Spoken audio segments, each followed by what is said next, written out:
So the latest news on Denver is that they've shut down the highways. Highway I-70 and I-25 has been shut down.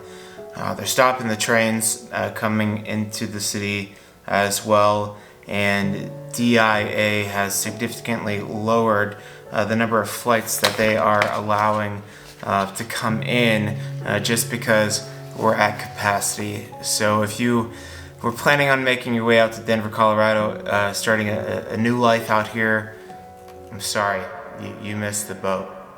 Just kidding. We are getting full and things are getting wild out here, but if you are looking to make your way successfully out to Denver, Colorado this year, you gotta have these tips that I'm gonna walk you through right now. They're gonna help out everything because things move very quick. You gotta have your game plan down, and these are just some simple things that you have to know.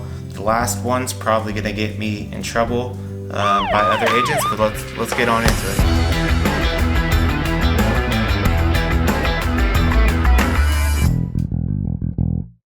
Hey guys, what's up? I'm Sean Murphy. Welcome back to the channel. And this video is for those that are actually seriously thinking about making that purchase, making that move out to Colorado. Because we get so many calls from so many people that aren't from Denver, I have this conversation all the time, and it seems daunting, but there's only a few simple steps that if you follow, you're gonna feel a lot more confident and comfortable. You're gonna be able to make quicker decisions, which are gonna be important. And by doing these things up front, ahead of time, you're gonna save yourself just the stress of feeling like you're having to make a super quick decision because you're feeling rushed. So let's get into it. Number one is identifying what part of the city you want to be in. It's called the Greater Denver metro area. Denver is just a small part, and then there's the Lakewood, Arvada, Broomfield, Thornton, Parker, Castle Pines, Evergreen. There's so much it's in this front range, and it looks like a really large area, but if you can just identify which side of the city you want to be on, or not even the city, if you want to be up in the mountains, you have to decide which level of mountain you are comfortable with, because living in the mountain comes in all shapes and sizes. So figuring out where you need to be is the first step. A lot of the time, because Denver traffic sucks, something that could take you 15 minutes in the morning could take you 35-45 minutes in the evening. And so a lot of times we'll figure out, where do you need to be? Where are you typically commuting to drop kids off at school, or where's your office? You need to go to the airport all the time. Okay, let's figure out where that is, because that's gonna help us just figure out where that barrier, that threshold for you is. If you're trying to get down to the Denver Tech Center, maybe Arvada isn't going to be the best place for you, because you're going to be hitting either 6th Avenue and the crazy morning traffic with the sun hitting you in the eyes in 6th Avenue, or you're going to be taking I-25 and just backed up right around the west side of the city. So maybe that's not going to be the best fit for you. Hey, unless you love podcasts or you have a Tesla and that's where you take your naps on the way to work. But if you're like me, time in the car is time at work, and so I want to minimize that by being within this, I like a 15-minute bubble. Understandably, being in real estate, I have to go up into the mountains and do showings and things like that. But if I can be 15 minutes from my gym to some good restaurants and the grocery store, that's the bubble I'll stay within. And that's what I prefer, right? And what a lot of people will do is they're gonna plan a recon trip maybe a couple months before they're gonna get serious in their home search. So they plan a trip and then they come out and actually see some of these neighborhoods. And they see the light goes off a little bit in their heads once they actually, they take it from Google Maps and actually on foot patrol, checking out these neighborhoods. They really can then fine tune the areas that they prefer. Exactly the same thing with the mountains. We have a whole video dedicated to helping you do your recon trip if you're looking at Evergreen, Conifer, Pine, Idaho Springs, those areas that are just west of the Denver metro. We have a video to help you out with that, so go check that one out. But yeah, same thing. Take a tour, see what level of mountain living that you're comfortable with, because it can get wild.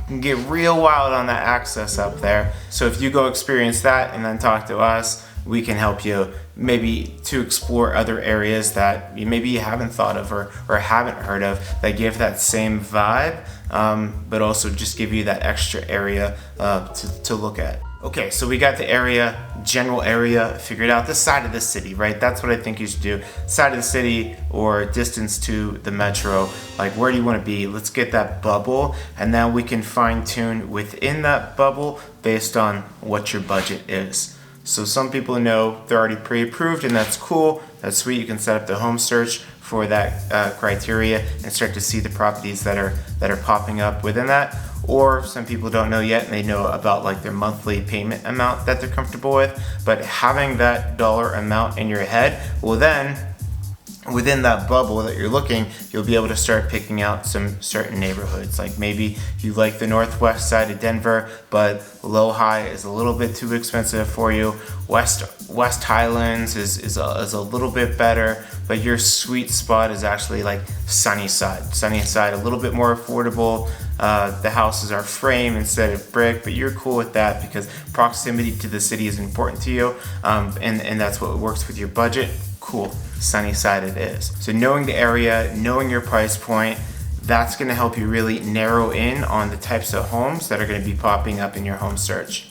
And beyond just knowing your budget, if you're buying, this is, I mean, just like anywhere else in the city right now, you gotta have your pre-approval on hand when you're ready to pull the trigger on something, because a listing agent is not gonna accept your offer if you haven't been pre-approved. They're not gonna give you the time to go figure that out because they have 5 other offers in hand and they're all pre-approved. But also you have to be pre-approved because you have to know what cards you're playing with.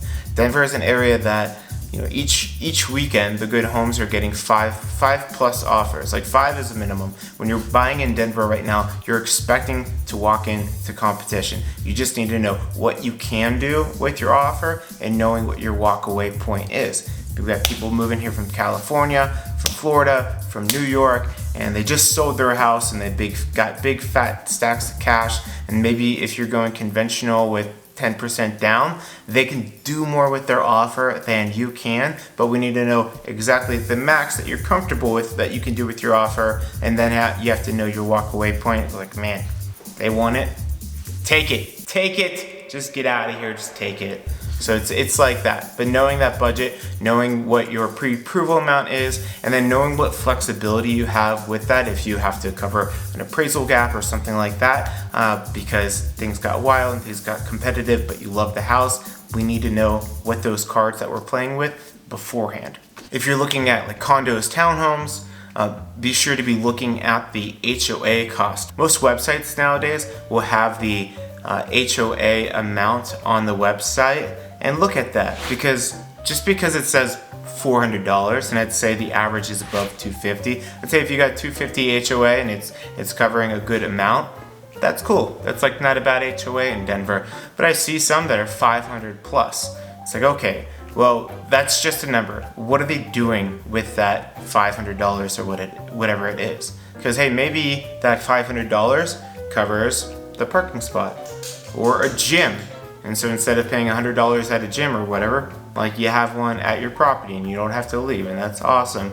Maybe they have a business center or a pool, and that's like super rad because we get so much sun. You want to work out by the computer, and that's awesome, right? So those all, you know, have a value to you. Some people more than others, but other places they're going to charge. Maybe there's not a deeded parking spot with your unit, and you have to rent one from somebody. Maybe it's $100, $150 a month. I would rather take a $400 HOA with parking included instead of a $300 HOA, all things being equal, with a $150 parking fee that I'm gonna have to pay. And then I don't have a gym there, so I'm gonna have to pay another $50 to $100 for my gym. So just look at those numbers as well when you're looking at properties. I got sirens in the background, I was trying to wait it out, but let's just roll with it. So also storage. So condos downtown, some of them will have storage, some of them won't have storage. And Colorado is an area that we have a lot of toys. You got, all your boots and shoes and camping gear and ski gear and bikes and all that stuff has to go somewhere. So if you're in a condo, having, maybe like a 9x9 storage spot is like freaking sweet. Otherwise, you're going to be like stacking stuff in the corners. You're going to be putting bikes and ski gear out on your balcony. So just the extra things to think out when you're thinking about your budget. Think about all that stuff that you might have to pay or you might be saving on depending on that HOA. Cool, next up, take it easy, man. I don't mean like take it easy, but give yourself some time, because with the offers and the competitiveness and everything going on, unless you're daddy big bucks and you can throw around who the hell is daddy big bucks? But unless you're Uncle Scrooge and you got it like that, you got a money pit and no cost is too high, there might be a cost that is too high for your budget and you're gonna have to walk away because somebody's throwing down fat stacks of cash and you can't compete. And so give yourself a little bit of time.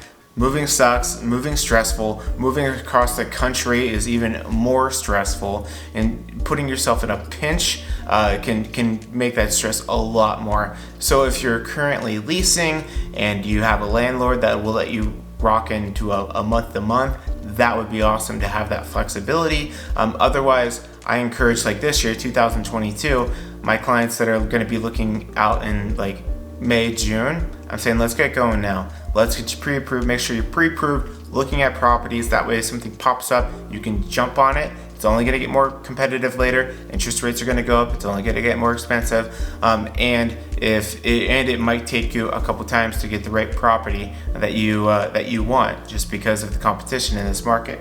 And that's what we do when we have a buyer's consultation with you.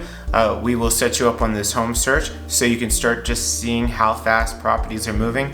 Most of them hit the market on a Thursday, Friday each week, and then those good ones, pretty much all of them anymore. Last year I was saying like the good ones will be under contract Sunday evening, Monday, but like even the shitty ones are getting offers right now. So when that time comes, you have to be plugged in, dialed in, looking at the listings that we send you every Thursday so we can jump on it when the right property comes up. And that's what we do too. So if you are looking to move out here, make sure you give us a call, shoot us a text, send us an email, reach out to us. We love helping you out. We love getting these calls. We love this channel and making these videos. And so we're excited to hear from you. Hit us up. If you're not quite ready and you have an additional question, like throw it below in the comments, all right? Number 4, super easy one to do, but just like in the craziness of packing up all your shit, moving out, cleaning your place, looking at all that additional stuff at the end of the move, and you're like, why do I even have this stuff?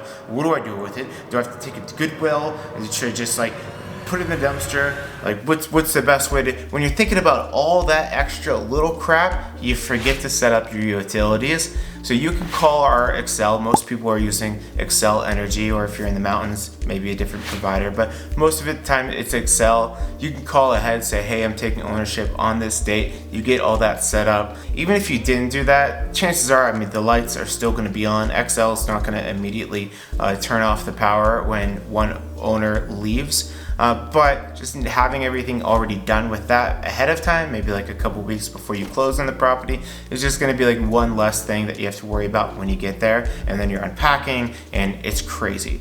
And so just knock that out ahead of time.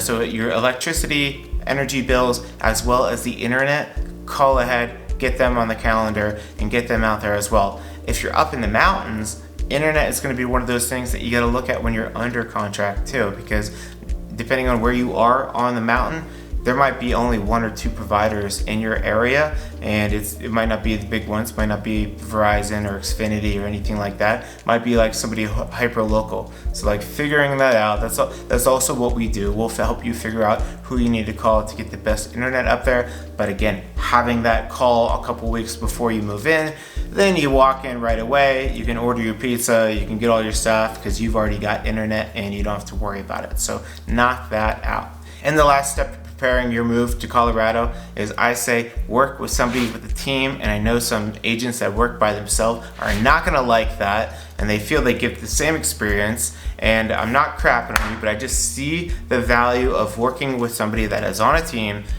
like Moxie Denver, because everything goes so fast. I'm only one person. You call me, I get you set up. I have a few different clients that I'm working with, and then one weekend, all of a sudden, all 5 of my clients want to see properties, and we got to go Friday or Saturday because these are the hot ones. They're absolutely in love and they need to see them right away.